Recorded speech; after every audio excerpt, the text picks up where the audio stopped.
Guys আমি একটা জিনিস খেয়াল করছি যে ফ্রি ফায়ার ব্যান হওয়ার পর পোলাপানের গেম না খেলার একটা ইস্যু হলো নেট প্রবলেম। এখন গাইস নেট প্রবলেম কোনো সমস্যা না, নেট প্রবলেমের নানি রেখা দিগর, নেট প্রবলেমের সর্বোত্তম ওটারে কি কয় মানে আমার ভুলে গেছি মনে পড়ছে মানে সর্বোত্তম সমাধান আমার কাছে আছে। Guys, আজকে আমি আপনাদের শিখাবো কিভাবে আপনারা নেট প্রবলেমের মাঝখানেও গেম খেলতে পারবেন খুবই সুন্দরভাবে।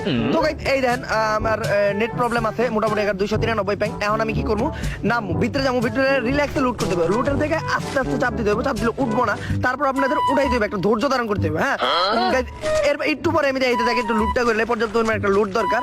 এখন guys কি করবো, আমি উপরে যাবো, আল্লাহ নেট দাদা ঠিক হয়ে গেল। এই যে ভিডিও বানাইতে গেলে আবার নেট ঠিক হয়ে যায়, তো নেট ঠিক হোক কোনো সমস্যা নাই, নেট ঠিক হলে কোনো প্রবলেম নাই। আমি কি করবো, এই জায়গায় এসে সুন্দর করে আমার নেটটা আগে বন্ধ করে দিই। এখন মানে দেখার ক্ষেত্রে নেটটা অফ করে আবার অন করুন, তাহলে একটু নেট প্রবলেম দেখা দিব। এই যে নেটটা অফ করে দিই, এখন আবার কানেক্ট করি সেটিং থেকে, সেটিং করে এই যে PF আমি এক ভাইয়ের বাইক আছে তো এটা নাম লেওরা মার্কার নাম, কোনো ব্যাপার না। এখন গাইস কি করবো, এই যে নেট গেছে